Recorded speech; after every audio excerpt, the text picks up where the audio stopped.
और सत्ता में अब उस शुभ समाचार की बात जो पृथ्वी से 3,84,400 किलोमीटर चांद से आया है और पूरी दुनिया में छा गया है। चंद्रयान 3 के लैंडर विक्रम पर सवार होकर चांद पर पहुंचने वाला प्रज्ञान अब चांद पर घूम रहा है।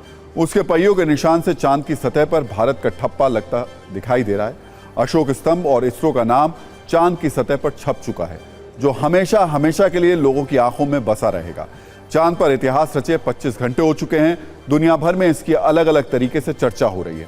इसलिए सत्ता की शुरुआत आज हम चांद वाली सत्ता से कर तो रही हैं, हमने शुरू में आपको बताया था, लेकिन अब इसे थोड़ा डिटेल में बता रहे हैं।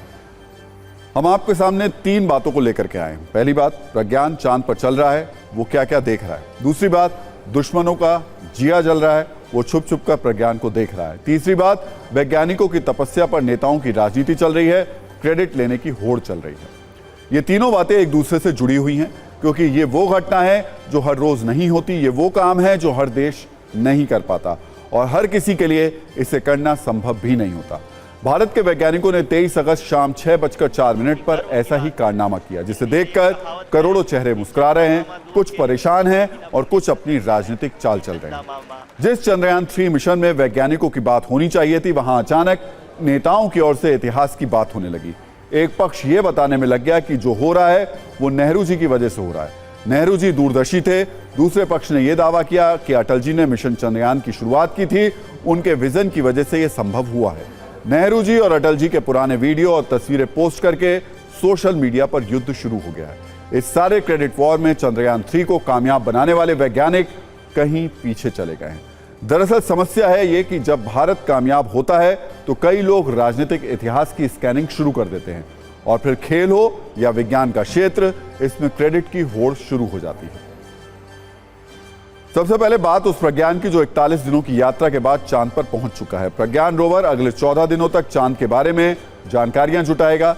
इस दौरान प्रज्ञान रोवर यहां पानी की खोज, खनिज की जानकारी और भूकंप, गर्मी और मिट्टी की स्टडी करेगा। प्रज्ञान जिन चीजों को खोजेगा उसमें सबसे अहम हीलियम 3 है। हीलियम 3 बहुत कीमती खनिज है, जिसमें ऊर्जा के क्षेत्र में नई क्रांति हो सकती है। 500 साल तक पृथ्वी की ऊर्जा जरूरतें ये पूरी कर सकती है।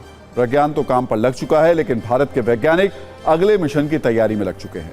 भारत का अगला मिशन आदित्य L1 अगले ही महीने सितंबर में लॉन्च किया जाएगा। यह भारत का पहला सूर्य मिशन है जो अगले 5 साल तक सूर्य का अध्ययन करेगा। इसी साल के आखिरी में गगनयान मिशन लॉन्च होगा। यह 3 चरणों में पूरा होगा। पहला चरण मानव रहित होगा, दूसरे चरण में एक रोबोट को भेजा जाएगा और तीसरे चरण में 3 एस्ट्रोनॉट भेजे जाएंगे।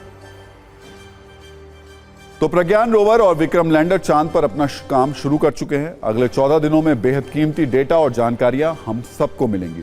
पूरी दुनिया में भारत की तारीफ हो रही है, भारत के स्पेस कार्यक्रम की तारीफ हो रही है। वो पश्चिमी मीडिया जो हमारे स्पेस कार्यक्रम का कभी मजाक उड़ाता था, आज वो रेड कारपेट बिछाकर बैठा है। इतनी तारीफ की बड़ी बड़ी हेडलाइंस भी छोटी पड़ रही हैं। भारत और भारत के वैज्ञानिकों की तारीफों के ऊंचे ऊंचे पर्वत दुनिया भर में दिखाई दे रहे हैं। ज्यादा तो नहीं, लेकिन कुछ देशों के अखबारों की हेडलाइंस और उनके अंदर क्या लिखा है ये आपको पढ़कर मैं सुनाना चाहता हूं, ताकि सभी न्यूज मित्र भारत की स्पेस वाली सत्ता का आनंद ले सकें। ब्रिटिश अखबार द गार्जियन ने लिखा है कि चांद के दक्षिणी ध्रुव के पास लैंडर उतारकर भारत ने वो कारनामा कर दिखाया है जो अब तक कोई नहीं कर पाया।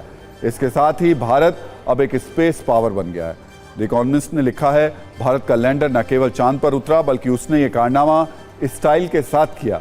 भारत में ऐसी कामयाबी के तौर पर इसे देखा जा रहा है जो केवल कुछ ही महान देश कर सकते हैं। न्यूयॉर्क टाइम्स ने भारत के चंद्रयान 3 को अंतरिक्ष अनुसंधान में एक नया अध्याय बताया है। ये वही न्यूयॉर्क टाइम्स है जिसने भारत का मजाक उड़ाते हुए 2014 में एक कार्टून छापा था, अब उसे करारा जवाब मिल गया है। CNN ने लिखा है कि चांद के लिए 60 और 70 के दशक के दौरान जो रेस शुरू हुई थी, उसके बाद अब एक दूसरी रेस शुरू हो गई है और इसमें भारत अहम शक्ति के रूप में उभर रहा है।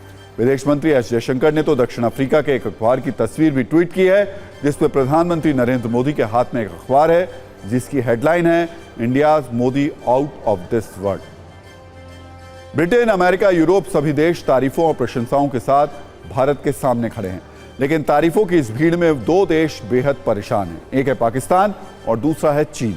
पाकिस्तान की बात बाद में करते हैं, पहले चीन की बात कर लेते हैं, जो चंद्रयान 3 को छुप छुप कर देख रहा है, लेकिन इसकी कामयाबी के बाद गहरे सन्नाटे में अब वो चला गया है। चीन का सरकारी मुखपत्र ग्लोबल टाइम्स, जो हर बात में भारत के खिलाफ चीन के प्रोपोगंडा को आगे बढ़ाता है, वो चंद्रयान 3 पर बिल्कुल चुप है, मानो मुंह पर टेप लगा दिया गया हो।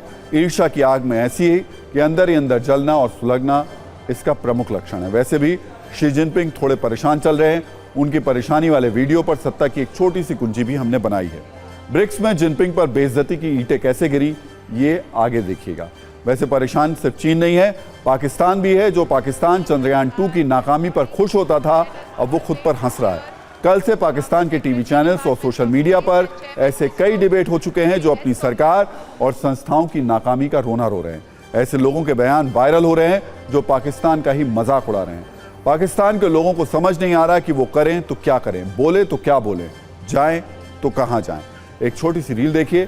चंद्रयान 2 से चंद्रयान 3 तक कितना बदल गया पाकिस्तान।